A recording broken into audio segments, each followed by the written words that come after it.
시체가 산을 이루고 피가 바다같이 흐른다라는 뜻이에요. 진짜 소름 돋았어요. 600명이 넘는 국군 장병이 전사했습니다. 그 썩은 냄새라는 건 이루 말할 수 없이 심했어요. 북한군의 기습 공격이 시작됐습니다. 바로 그때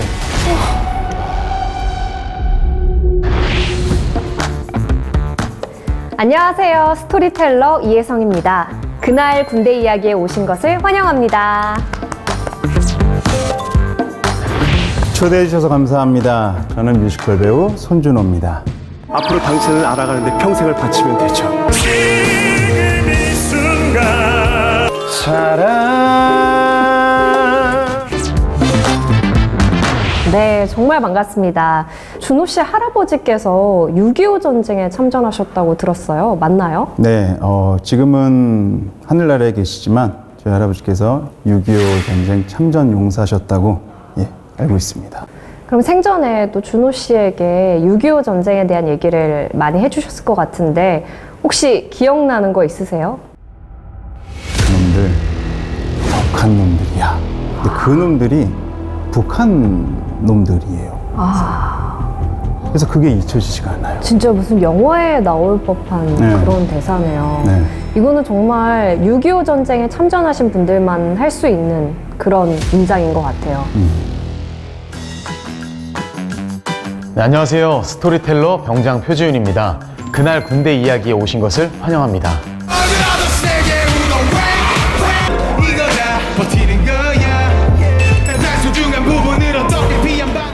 필승!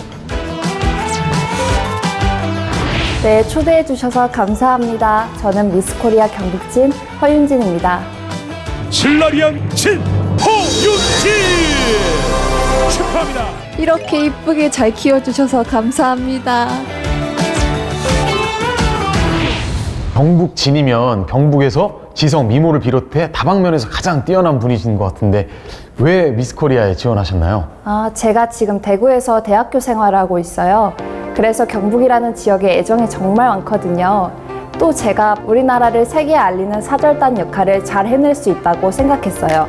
네, 그 지역 예선에서 1등을 하셨으면 아직 본선이 남아있는 건가요? 어떻게 준비를 하고 계신 건가요? 본선은 10월 10일인데 2달 정도 남았고요. 특히 지성이 중요하다고 생각합니다. 저는 그래서 매일 신문이나 뉴스를 보면서 시사 공부를 하고 있습니다.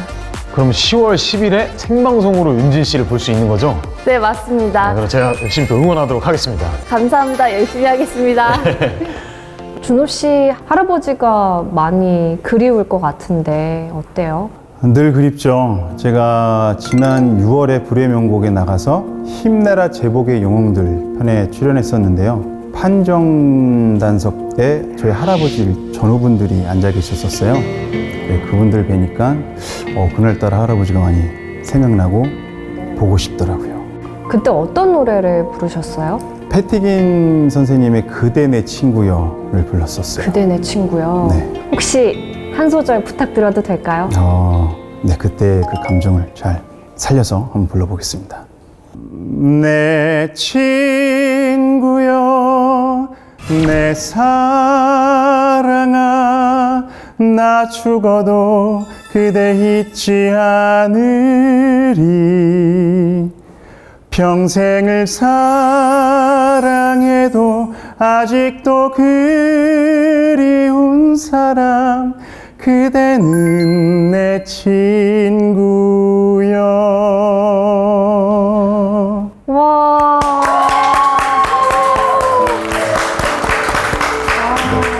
뭔가 그 그리움과 절절함이 네. 너무 잘 느껴졌던 것 같아요. 준호 씨 목소리를 통해 들으니까. 그래서 저는 이제 할아버지 그때의 영웅들을 생각하면서 불렀던 기억이 있습니다. 네, 너무 감사합니다. 아유, 잘 고맙습니다. 들었습니다. 그럼 윤진 씨가 살고 있는 경북 지역에 6.25 전쟁 중에 엄청 참혹했던 시산혈해가 이루어졌던 곳이 있습니다. 그곳은 바로 다부동입니다. 혈해요? 피가 바다를 이룬다는 뜻 아닌가요? 맞습니다. 시체가 산을 이루고 피가 바다같이 흐른다라는 뜻인데요. 제가 이번 회차 대본을 미리 읽어봤는데 그 당시가 너무 생생하게 그려져서 대본을 끝까지 읽기가 힘들 정도였습니다. 병장님께서 그렇게까지 말씀하시니까 대체 어떤 일이 일어났는지도 궁금하기도 하면서 조금은 긴장이 됩니다. 다부동에서 대체 어떤 일이 벌어졌던 걸까요? 또 얼마나 많은 군인이 이곳을 지켜내기 위해 싸웠을까요? 지금부터 다부동 전투에 관한 이야기를 들려드릴게요.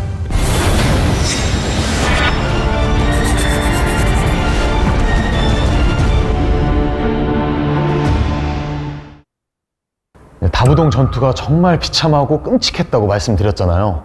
지금부터 이 전투에 참전하셨던 국군의 인터뷰를 보여드릴게요. 암석으로 된 산이기 때문에 호를 팔 수가 없어요. 시신을 방패로 해서 방벽을 한 거요. 그래서 싸웠다고. 팔이 모기가 들썩거리고 이를 말할 수 없어요. 8월이면 나무 잎이 우거져야 될 거 아니에요. 나무 잎은 하나도 없고 가지에 붙어있는 나무 잎사구 같은 것은 폭격에 맞은 옷자락이라든가 죽은 시체 창자가 걸려있는 거예요. 그 정도로 폭격도 심했고 그 썩은 냄새라는 건 이를 말할 수 없이 심했어요. 어떠세요? 이상해요. 가슴이 지금 약간. 너무 막 그 처참함이 막 느껴지고 오히려 너무 생생하고 너무 처참해서 이게 실제 있었던 일인가? 라는 생각도 들고. 현실감이 없는. 네, 오히려. 제가 말씀드린 시산 혈해가 어떤 상황인지 좀 생생하게 와닿지 않았나요? 참전하셨던 분의 이야기를 직접 들으니까 당시의 처참함이 피부로 느껴지는 것 같아요. 저 진짜 소름 돋았어요. 조금 더 자세하게 이야기를 해볼게요. 1950년 6월 25일 북한군은 불법 기습 남침 이후로 거침없이 낙동강까지 쭉 밀고 내려왔습니다. 김일성은 8월 15일 내에 부산을 점령해야 한다. 국군과 유엔군에게 숨 돌릴 틈도 주지 말고 낙동강을 도하하여 대구와 부산을 점령하라 라고 명령했습니다. 북한군에게 김일성 말은 곧 법이잖아요. 북한군이 혈안이 돼서 달려들었겠네요. 맞습니다. 북한군이 맹렬한 공세를 퍼부었는데요. 이를 북한군의 8월 공세라고 합니다. 1950년 8월 1일부터 9월 24일까지 무려 55일 동안 낙동강 전선에서 수많은 전투가 벌어졌는데요. 그중 가장 많은 사상자가 발생한 전투가 바로 다부동 전투입니다. 그런데 6.25 전쟁 중에 정말 수많은 전투가 벌어졌잖아요. 유독 다부동에서 사상자가 많이 발생한 이유가 뭔가요? 그건 다부동이 교통의 요지였기 때문입니다. 마을 이름에 원, 역, 촌 이런 단어가 붙으면 그 마을은 옛날부터 교통이 발달한 지역이었거든요. 다부동의 옛날 이름은 다부원이었습니다. 그러면 어떻게든 다부동을 사수해야겠네요. 맞습니다. 다부동을 사수하기 위해서 국군 1사단, 미 27연대와 북한군 3개 사단 사이에 전투가 벌어집니다. 북한군은 국군 1사단이 방어하고 있는 328고지를 끈질기게 공격했습니다. 이곳에서 12일 동안 정상의 주인이 무려 15번이나 바뀔 정도로 치열한 쟁탈전이 벌어졌습니다. 그러면 12일 동안 15번이 바뀐 거면 하루에 2번 이상 고지 주인이 바뀐 적도 있다는 거잖아요. 맞아요. 와, 그럼 우리 국군이 잠도 못 자고 치열하게 싸웠다는 거네요. 그 3.18 고지라는 것은 외관 북방 5km 지점에 있는데 별로 높지도 않고 보잘것없는 암산인데 적으로서는 낙동강을 건너서 교두보를 확보하고 양목 외관으로 통하는 감지되는 고지로서 절대 필요한 고지란 말이에요. 아군과 북한군은 낙동강을 사이에 두고 대치하고 있었는데요. 원래 낙동강은 수심이 깊어서 천연 장애물 역할을 했는데요. 하필 이때가 30년 만에 가뭄이었다고 합니다. 그래서 수심이 1에서 1.5m로 낮아졌습니다. 아이고, 하필 저 때 왜 가뭄이 들어서. 수심이 저 정도면 물에 들어갔을 때 어느 정도 물이 찰까요? 1에서 1.5m면 한 이 정도 될까요? 걸어서 건너갈 수 있는 정도. 가능하죠. 네. 네. 북한군이 낙동강을 도하하기 시작했습니다. 이대로 두고 볼 수 없었던 유엔 사령부는 다부동에 정말 어마어마한 폭탄을 투하하기로 합니다. 다부동에 폭탄을 투하했다고요? 네. 유엔군은 8월 16일 오전 11시 58분부터 26분 동안 B-29 폭격기 98대가 960톤이 넘는 폭탄을 투하했어요. 이때 폭탄 한 개 무게가 무려 400에서 900kg이었다고 합니다. 26분 동안 960톤이요? 와, 그럼 그 일대가 완전히 막 초토화되는 거 아닌가요? 이게 2차 세계대전 이후에 최대 규모의 융단 폭격이었다고 합니다. 우리나라 땅에, 와. 이 결과를 확인하기 위해 정찰을 했는데 위력이 어찌나 강했던지 주변이 전부 불바다에 연기로 뒤덮여서 확인조차 할 수 없었습니다. 와, 저 정도로 폭탄을 쏟아부었으면 북한군은 그럼 완전 전멸 아닌가요? 아군도 준호 씨와 같은 생각을 했어요. 그래서 겨우 한숨을 돌리고 있었는데요. 바로 그때 북한군의 기습 공격이 시작됐습니다. 인민군은 다 죽고 없을 것이다 하고 대낮에 공격을 시작했는데 이중대가 논바닥에 들어섰는데 중간쯤 들어섰는데 갑자기 비 오듯이 사격을 시작한 거예요. 거기에서 이중대는 거의 전멸하다시피 했다고. 전멸이라고 생각했는데, 와, 북한 놈들 진짜 독하네요. 우리 할아버지가 괜히 하신 말씀이 아니네. 와, 어떻게 살아남았지? 그렇게 매일 600명이 넘는 국군 장병이 전사했습니다. 아직 전투가 한창인데 병력이 너무 부족한 거예요. 그래서 자원 입대 형식으로 군인이 아닌 일반인을 모집합니다. 이때 지원한 사람들이 바로 소년들입니다. 소년이요? 대부분 15세에서 17세 정도의 아이들이었는데 여기에는 12살도 있었다고 합니다. 12살이면 지금 제 아들이 11살인데 어떻게 전쟁에 참여를 할 수가 있는 거죠? 저 같으면 무서워서 울고만 있을 것 같아요. 소년들은 징집 대상자도 아니었는데 나라를 지키겠다고 자원 입대를 했습니다. 이렇게 모인 소년들이 무려 29,000여 명이었습니다. 아이고. 이들을 소년병이라고 불렀는데 학도의용군이나 학도병과는 달리 군번을 부여받은 정규 군인이었습니다. 근데 훈련받을 시간도 없었을 텐데 어떻게... 이들은 3일에서 일주일 정도 기본 교육만 받고 최전선에 배치됐어요.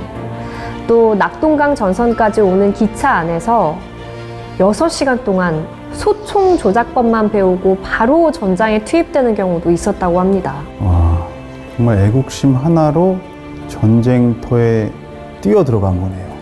정말 그거 하나로. 정말 안타깝고 대견하네요. 다부동에서 한 달이 넘는 기간 동안 밤낮을 가리지 않고 전투가 벌어졌습니다.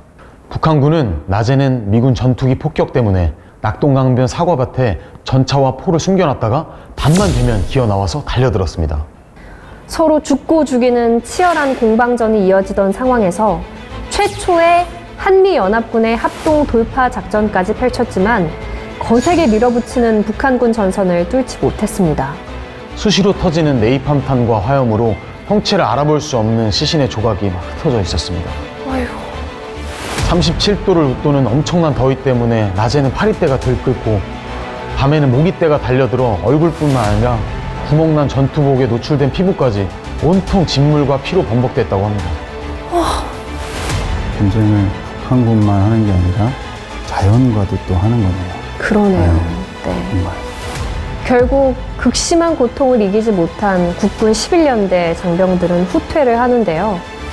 이때 당시 사단장이 백선엽 장군이었습니다. 자기 병력이 후퇴한다는 보고를 받은 백선엽 사단장은 이렇게 이야기하죠. 미군도 저렇게 싸우고 있는데 우리가 후퇴하면 안 된다. 내가 직접 선두에 서서 나설 터이니 나를 따르라. 만일 사단장이 선두에서 물러선다면 나를 쏴라. 자기를 쏘라고요? 우리가 여기서 물러나면 갈 데가 없다. 내가 앞장설 테니 내가 후퇴하면 나를 쏴라 하면서 백선엽 장군이 고지로 막 달려가니까 장병들이 뒤따라가서 붙들고 울면서 사기가 청천해가지고 공격을 시작하니까 인민군이 다시 저 무대가 왔나 보다 하고 인민군이 도망갔다고. 사단장의 진두지휘에 감격한 국군 장병들은 지친 몸을 날려 돌격 작전을 실시했고 무려 30분 만에 목표 고지를 탈환할 수 있었다고 합니다. 오, 이런 장면은 보통 전쟁 영화에서 나오지 않나요? 그렇습니다. 백선엽 사단장의 리더십 덕분에 아군은 용기를 되찾았지만 아군에게는 개전 초기부터 두려운 대상이 있었습니다. 그게 뭐예요? 바로 북한군이 몰고 온 소련제 전차였습니다. 북한군 전차 부대와 교전을 겪은 아군은 쇼크에 빠질 정도였다고 합니다. 북한군 전차에 맞서기 위해 유엔군은 일본에서 M26 중전차를 들여오는데요. 이 전차가 오고 난 후에야 겨뤄볼 전차 전력이 생긴 거예요. 여기다가 3.5인치 로켓포까지 지급되자 상황이 완전히 달라졌어요. 이 로켓포의 위력이 어느 정도였냐면요. 포 한 문으로 무려 전차 5대를 파괴할 수 있었습니다. 오, 그럼 이제 북한군 전차를 다 쓸어버릴 수 있겠네요? 아군이 전차 전력에 막강한 로켓포까지 보유하게 되자 북한군 전력은 점차 둔화되기 시작했습니다. 이런 와중에 북한군이 다부동을 포기하게 되는 아주 결정적인 사건이 일어나는데요. 그게 바로 인천 상륙 작전입니다. 아, 너무나도 유명한 작전이잖아요. 이 작전이 6.25 전쟁 판도를 완전히 바꿨다고 들었어요. 맞습니다. 그런데 만약 다부동에서 아군이 북한군의 공격을 막아내지 못했다면 인천 상륙 작전은 시도조차 되지 못했을 거예요. 인천 상륙 작전이 한국 전장에 이것이 키라고 볼 수 있죠. 낙동강에서 있던 미 8군과 한국군, 그 다음에 미 10군단이 이 남한을 갖다가 단시일 내에 수복이 됐죠. 그때는 북한의 김일성의 부대는 맨몸으로 이제 태백산하고 지리산으로 도망갔죠. 다부동 전투의 승리로 국군과 유엔군은 낙동강 전선에서의 위기를 극복하고 반격 작전의 기틀을 마련할 수 있었습니다. 결국은 이 다부동 전투에서 승리를 거두지 못하였다면 오늘날 대한민국은 이 지구상에서 없어요. 이 전투가 24일 끝났는데 인천 상륙작전과 더불어서 북진의 계기를 마련한 아주 유명한 전투예요. 생일은 달라도 죽는 날은 한날 한시로 하자. 죽음을 각오하고 싸운 우리 국군 장병들, 사단장에서부터 말단 병사들까지 장교와 사병을 가리지 않고 싸움에 혼신의 힘을 다했던 그 정신이 다부동 전투 성공의 열쇠였습니다. 막 가슴이 뜨거워지고 감사한 마음도 생기고 잊고 살았다는 거에 죄송한 마음도 생기는 것 같아요. 목숨을 걸고 싸우신 호국 영웅들 덕분에 대한민국이 있고 우리가 있고 지금의 제가 있음을 절대 잊지 않겠습니다. 지금 우리가 딛고 있는 이 땅은 단 한 평도 거저 주어진 것이 아니라 수많은 호국 영웅들이 피와 땀을 흘려서 얻은 것이라는 백선엽 장군의 말씀처럼 6.25 전쟁을 겪은 노병들의 숭고한 애국정신과 희생정신을 우리는 결코 잊어서는 안 됩니다.